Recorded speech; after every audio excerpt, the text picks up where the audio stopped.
Previously on the Ron Van Dam Show. This is embarrassing. You should not be listening to this show. What the hell is that about? The hell are you doing? And now, today's episode.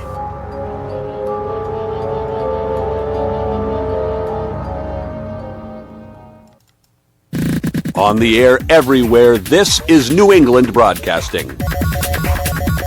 Here we go. Good morning, good afternoon, good evening, good night. It's the Ron Van Dam Show. Hold on tight, things can get a bit weird, if you like that sort of thing.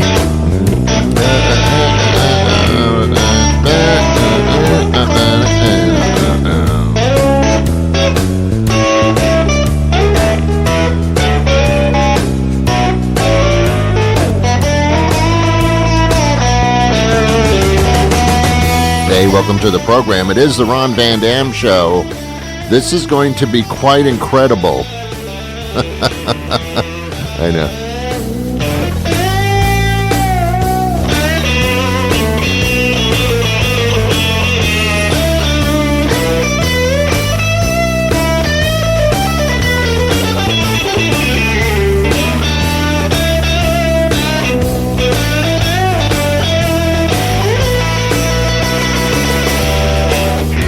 There aren't many rules that we need to follow here to get this thing done, but here's the bottom line for you. I will do all the talking and you will not. All right? This is a fantasy I have where I just talk and talk and talk within a restricted amount of time, but you have to shut up. You can't say a word. You can't tweet me. You can't twat me. You can't socialize media Amelia. You can't email me, you can't call me, you can't touch me. Those are the rules. Are you up for it? What do you mean, no?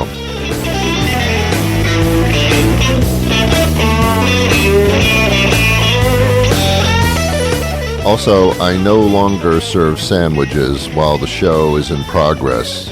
As long as the show is moving, I don't serve food.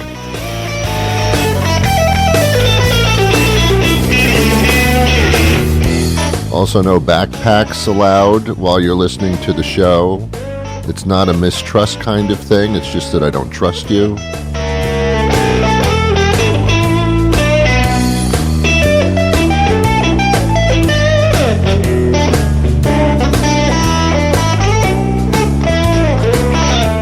There's also no charge to listen to this show. There are no fees involved.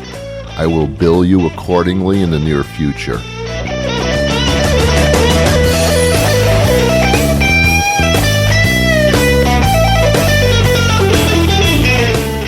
Also, before you listen to today's show, please sign the disclaimer at the bottom of the screen. It's very important. It involves your firstborn, so you might want to read it. Actually, why would anybody want your firstborn? That's just a lot of crying and a lot of fussing. You keep your firstborn. What were they thinking when they came up with that in the disclaimer? I don't think so. I don't want your baby. I don't even want to come over to your house while your baby's in the house, much less get it, take care of it, feed it, change its diaper. Are you serious? I've got better things to do than to change a piece of cloth that's full of crap from your child. Are you serious? This is why I never had a job in daycare. Because if I did have a job in daycare, my supervisor would constantly be saying, Ron, where are you going? Where are you going? Come on, Ron, come back here. Where are you going? Where are you going? You just see my ass fading in the distance. A job in daycare? Me? No, it's not possible. First of all, it's not allowable by law. And secondly, no. Just no. Hey, if you were listening to this show like about 3-4 months ago, I declared my candidacy for President of the United States. This was when there were only 372 candidates running for president. Now it's up to 352. So I'm making the announcement here on this show. I'm leaving. I'm begging out of the Democratic presidential run. It's not because I'm not fit for it, because I am mentally. But I just, I found I don't have the time. I found I don't really have the time. I don't have time to be president. First of all, I don't play golf. That lets me out immediately. Secondly, I don't have time. No, I don't care. I mean, I care. Whoa, if you listen to the show, you know I care. But I don't care to do that. So I'm bowing out. I'm packing my bags. I'm leaving this town. I am not running for president of the United States anymore. I know that saddens so many people because, and by the way, thank you for all your donations. I think I'm up to 73 cents. Thanks a lot. Yeah, thanks a lot. I'm not going to do it. I'm not going to do it. I'm leaving the race. I know. It's a very sad moment, isn't it? I don't think that was a sign of sadness, what I just heard. But I am leaving the race. I don't have the shoes for it, to be honest with you. My shoes are falling apart, and I can't be president with my shoes falling apart. That would be a no. I'm not running for president. I could have fixed this country in a second. I know everything to do. I have great relationship with Vladimir Putin. We like to ride bareback on horses while we're totally naked. So that would have worked out very, very well without any interference from him. Kim Jong-un, I don't know. No, we don't talk. I get along with everybody as long as they don't talk to me and bother me. Perfect president. Anyway, I am withdrawing my name from the presidency. I will not be appearing in any debates, and I will not be running for president anymore. No, I'm not doing it. I'm not doing it. You can boo all you want. I'm not doing it. No. All right. One of the candidates for president is a gentleman who was the mayor of Denver and then became the governor of Colorado. It's not whether he would be a good president or not. It really has nothing to do with it because his name is so weird that I can't do this. The gentleman's name who's running for president is I can't even say his name. It's John Hickenlooper. John Hickenlooper. I have nothing against this man. I really don't even know what his deal is. He is running for president, but his name prevents him from ever even remotely being a possibility. You can't have a President Hickenlooper. You just can't do it. And John, unless you change your name like immediately, this is not going to happen. I respect names. I know that in different countries, Hickenlooper probably means man of peace. I don't even know. Or it could be broken furniture. I don't know what it translates into other countries. I don't even know where a Hickenlooper would come from. It sounds like some kind of European country that is full of Hickenloopers. It also sounds like a bird species that went extinct like 7,000 years ago. It's a shame about the Hickenlooper. I know. They were a beautiful bird. And now it's just a gone species. Except for one who's running for president. Hickenlooper, man. I would have changed that name so long ago when I was mayor of Denver, if I was, and then I would have changed that name. Somehow he got to be mayor and governor with Hickenlooper as the last name. I don't know how that happened. Of course, that was the first state to legalize marijuana. Maybe that explains it. Hickenlooper, man? You think you want to make it to the White House? I'm surprised you made it out of junior high school without getting beat up by a guy like... Can you imagine if you're running against Trump and Trump came up with a nickname for you? Oh, there would be like so many possibilities that Trump could just put you in the garbage. Of course, verbally, otherwise. Yeah. Hickenlooper, man, come on. Smith isn't so bad. Good luck, John. Good luck, John. Have a nice day. Most people listening to this show haven't even ever heard of you.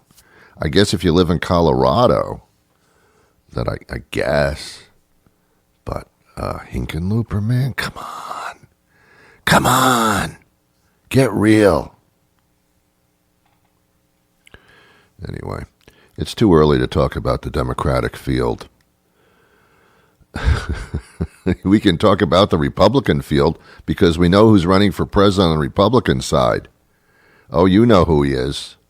I've mentioned his name like in my sleep practically. Also, when by mistake, when I'm hammering a nail into the wall and I'm holding the nail and I miss the nail and I hit my finger, I'll refer to the president verbally with some expletives thrown in before and after the name. Anyway, so I'm not going to talk politics today. What I do want to talk about is a guest that I have coming up rather shortly in the program. This is a pretty cool interview. This woman's name, you might be familiar with her. I don't know. I don't know if you are or you're not. Her name is Lisa Brennan. Oh, Ron, Lisa Brennan, that sounds like a comedian from Canada. Well, it does, but she's not. Lisa Brennan is her name, and then she has one more name connected to her, and then you'll know who she is. Lisa Brennan Jobs. Oh, she's the one that invented working 9-to-5 jobs? No. Steve Jobs, you know him. Oh, yeah. This is his daughter. And she wrote a book called Small Fry, and we're going to talk to her. And the book is what it was like growing up as Steve Jobs' daughter. That should be interesting, Ron. I know. That's what we're going to do rather shortly here on the program. She'll be joining us, and that'll be kind of fun for you. I don't know if you want to have a party surrounding this. You've got about 10, 12 minutes to put it together. Probably not even. So maybe you should forget that. I live in the Boston area. We do the show out of the Boston area, and the forecast for this weekend is temperatures in the 90s. Yeah, it's going to break the 90-degree mark. It will be the first 90-degree weather day for the entire season. I don't do well in the heat. I don't. If I walked into a room in my house and it was 90 degrees in there, I'd probably pass away. I can't. The heat. Do you know what the heat does to me? I don't know if this happens to you, but when it's too hot, something strange happens to my body. Moisture starts coming out of my pores, especially under my arms, and moisture will form on my forehead coming out of my scalp, and it will actually like drip over my eyebrow onto my nose, and it's a salty moisture thing. It's a salty kind of liquid. I think something's happening in my body where all of a sudden my body says, I'm no longer holding liquids. I'm sorry. We're not going to do it this time in the form of saliva or urine, Ron.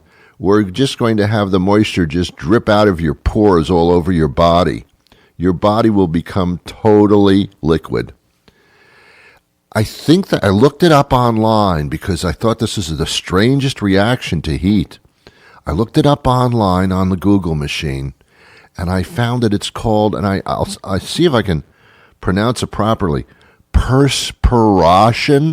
perspiration, something like that.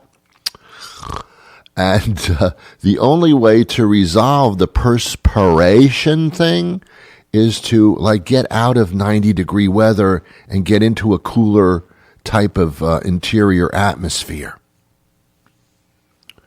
So I don't do well in 90-degree weather. I sweat. I just freaking sweat, and I get concerned. I get concerned when my body starts excreting moisture all over the place.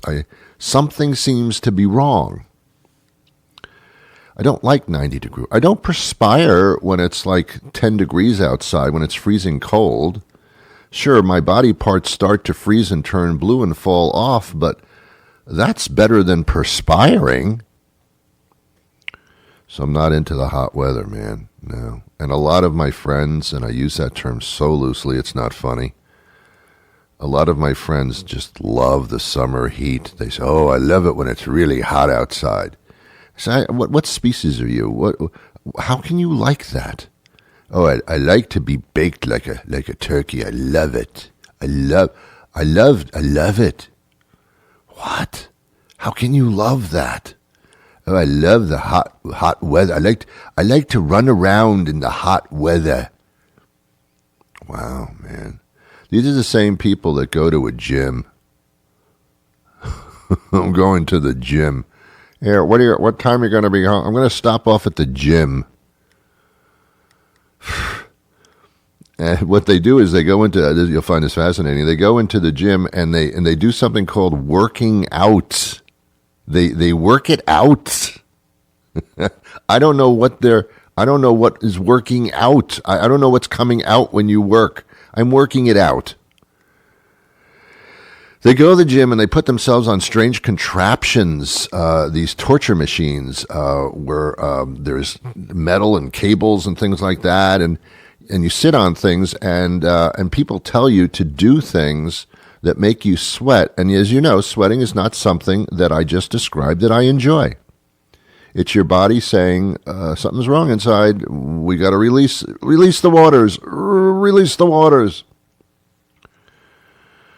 So some people love to sweat, and when they have a good workout, they feel I'm getting a high from working out. No, you're not. You worked out too much. You're about to faint. You don't know the difference between getting a high and fainting. Being dizzy, you're going to pass out. That's not a high. Yeah, I do get dizzy. I feel like I'm high. No, you feel like you're going to die. I'm going to the gym. I'll be at the gym. I'm going to the gym. I'm going to stop off at the gym. I'm going to work it out. I'm going to work out. I'm not going to work in. I'm going to work out. I don't even know what that means. I don't even understand it. I don't know how you're working. That's not work. That's putting yourself in a torture situation. And you pay them for this. Yes, I want to batter my body. I want to stretch it to its limits. I want to make my body do things that it doesn't naturally do on its own. And I'll pay you for that. See that hunk of metal over there with the ropes coming out of it and the strange handles? I'll pay you money for to let me just work it out on that. Let me work it out. Let me work out. The funniest thing about working out and using it's not, I don't know if it's called gym equipment or apparatus. Apparatus sounds wrong. It just really does. I spent a lot of time on the apparatus today. Oh, I don't know what the hell you're talking about. Yeah, today I did legs. Yesterday I did abs. I'm doing arms tomorrow. Thursday I'm doing head. Friday I'm doing ears. I'm doing Friday ears. Then Saturday I'm going to do legs again because I like legs. And then I'm doing eyebrows on Sunday. Eyebrows. I'm working the eyebrows, man. I'm going to be working the eyebrows. Both eyebrows I'm doing. I'm working them. I'm going to work them. Whew. Wow. What the hell are you talking about? You realize how weird this sounds?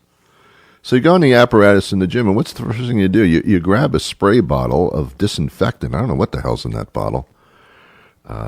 Could be vodka and water, in which case I would go to the gym. And you spray the apparatus, the equipment, and then because the people before you are physically disgusting. You don't want somebody's ass sweat sitting on your bicycle seat when you're bicycling yourself to nowhere. Yeah, I was on a bicycle today. I did 20 miles. Did you really? Where did you end up? In what county?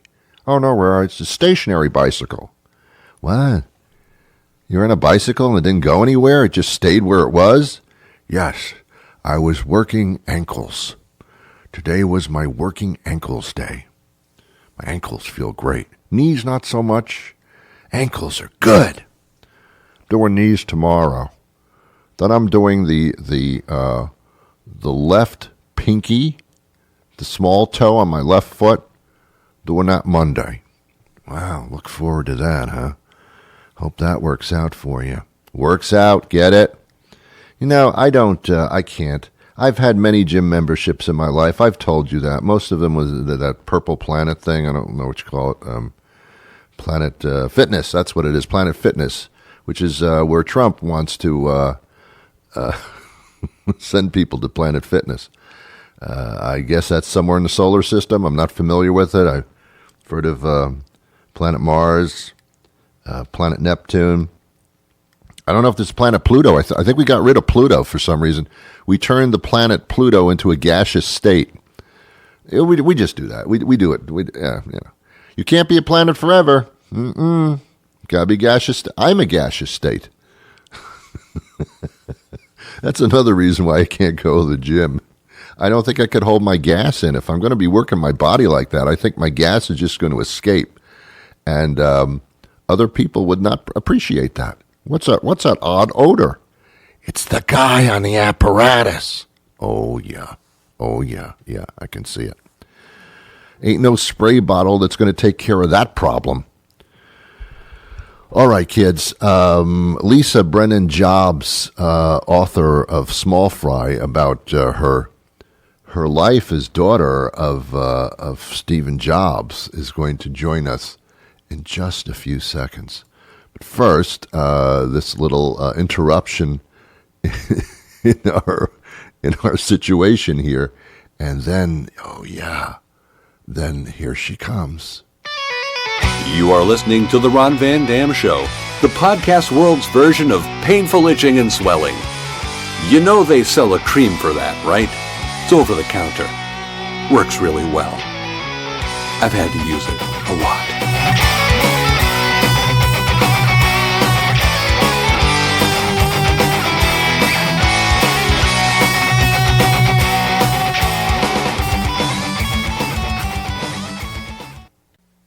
Hello, Lisa. Hello. How are you today? Fine, thank you. How are you? I'm great.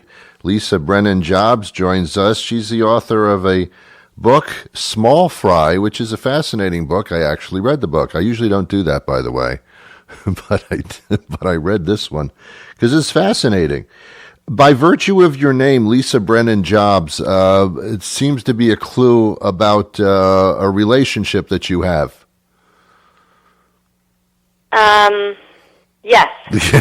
My father was Steve Jobs. Yes. And, but it's not a celebrity memoir. It's a real memoir. Yeah. The coming-of-age story about a girl growing up in California. Yeah. And then I happen to have these kind of passionate and interesting parents. Yes. Who were quite substantial in the world here. When you wrote this book, why did you write the book? Let me ask you that. My mother had been saying something like, she was saying you have to understand your history so you don't repeat it, which sounded like a kind of cliche, and I resisted it because the last thing I wanted to do was write a book when my father was so famous. Yes. Certainly, then I would be pinned in the celebrity memoir category, and that didn't sound so fun. Yeah. But but it turned out to be true. I couldn't seem to write another book before this one. I think I had to get this one out of the way in a certain way. Yeah. And it's true that if you take a lot of time with your past, it kind of opens up to you, and a lot of the mysteries get solved, and a lot of the confusions get untangled, and a lot of the assumptions or things you thought when you were a child turn out to be not quite true. So it was very enlightening in that way, and I think I carry forward a different sense of my own past. Did you have physical memoirs that you had written down through your life, through your childhood? I had certain journals that I'd written down, and the truth is, at the beginning, when I first got the contract, I was terrified that I wouldn't remember enough to write a whole memoir. But by the end, I probably wrote 7 books of factually accurate stories for this one book. And I think that part of the way that I did it is just talking with people, constructing timelines, and then laying other timelines on top of those official timelines. We moved a lot, and that kind of helped, because once I could figure out where the houses were and the schools were, different things came into focus. But the other fact about memory is that it's both factual and emotional, and I think it happens in layers. Once you uncover one emotional layer, more facts come up. Once you get more facts, you get more emotions, and it kind of sandwiches like that. So it's just a process. I think for everyone, it just takes time and work. What I found fascinating about the book is how well written it is. Were you, through childhood, through your younger days, were you looking to be a writer? Because this is kind of like an incredible work. Thank you. Yes, I am a writer. I think it's rare for a writer to be born into one of these families. Usually it doesn't happen that way. So it was a strange coincidence, maybe. But yes, I've always been a writer, and so I didn't want to apply a less precise and searing and interested gaze to my own life than I would to something else. Yeah. Do you really think that your life was so different than anybody other than the fact that your parents, had a name to themselves? No. Yeah.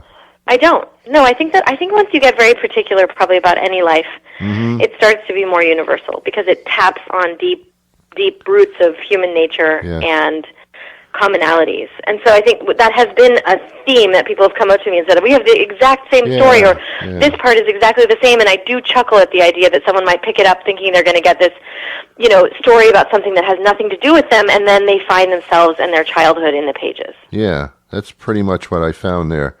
You did? Yeah. That's great to hear. I didn't know that. Yeah. So tell me about. It's not a book about celebrity, but it is obviously an impression that was made upon you in because of the circumstances in the family. It obviously made you a stronger person? I don't know. I guess the thing about children is they have notions that are kind of strange because they don't have perspective or experience. Yeah. And so one of the great things about writing a memoir is you get to go accompany your child's self and understand what she was thinking, and then also understand from an adult perspective what the truth was, or what something like the truth was. I was older when I was writing this book than my parents were then. So I'm not sure it's really about celebrity, unless it's about some notion of celebrity that a child had, which really isn't celebrity at all. It was really just a kind of longing for a father and longing for normalcy that had more to do with being a child, I think, than anything about the world. Yeah. But that is a feeling that a lot of children have about their parents, no matter what they do. I think in my case, some circumstances were a little bit more exaggerated, or at least were more in relief, but they aren't different from a lot of people's. And also, maybe a lot of people, different people, have more exaggerated circumstances in other ways. I think childhood is full of these wonderful misunderstandings and longings and confusions. Yeah. It's for me, it's difficult to discern between my extreme youth and my young adulthood with my parents, because they were two separate relationships. I think they weren't the same, and I think it's because I developed. They didn't. I did. I think. that's a tricky thing in writing memoir, is going through these separate strands and separate perspectives and trying to sort them out and make sense of them. And I think, and then for the reader, to accompany the reader on that journey, it's not that the situations around you are changing often, it's that you're changing. The other problem with writing memoir is, of course, as you're writing it, for the 7 years or more that it took me to write this book, I was also changing too. Yeah. And so there are like several different, every single part of this equation is changing at the same time. And so to kind of accompany the reader on that journey without making them confused, but also without oversimplifying, was kind of the challenge and the fun of it. I think that I wasn't really ready to publish it until I had reached a certain level of maturity, and I wasn't there when I started writing the book. So that was part of the reason it took a while. Yeah, I don't know. Because I couldn't find the perspective I needed. Yeah. I don't know what it was about the book. I've written a lot of books, memoirs about, childhood and that kind of thing. Written? No, I'm sorry. Read. Not Oh, written. okay. No. You're right. Yeah, I used the wrong word. That's why I'm not a writer. That's okay. That's okay. But you read a bunch of memoirs about childhood? I have, and I didn't have a connection to them. My parents weren't famous in any sense or, renowned. But with your books, for some reason, as I went through it with you, I started reviewing my childhood. I don't know what pulled me into my childhood from your book, where I hadn't been pulled in with other memoirs. It's kind of interesting. It might be your writing style. I don't know.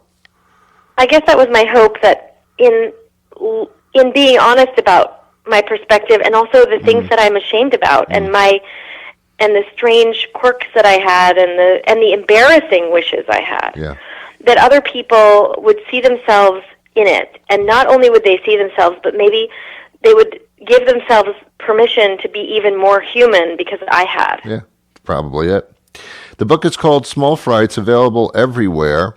Is there a website that we can visit? I would just go to lisabrennanjobs.net. Okay. And then you can, or if you wanted to just, get the book straight away, you could go to an independent bookseller. Excellent. Well, yeah, you could always do that. Hey, it's a pleasure speaking to you, and congratulations on the book as well. Thank you so much. Thank you. Take care. Bye-bye. Take care. That's terrific.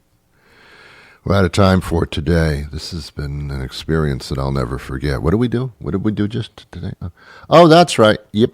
I remember now. I talked about going to the gym, and I talked about the Hickenlooper guy. I remember now. Yeah, I got it. I got one of my brain cells working there. Just need a little kickstart. That's all. If I had a gift, I would give it to you, but I don't, so I won't. All I can do as a gift from me to you is wish you peace.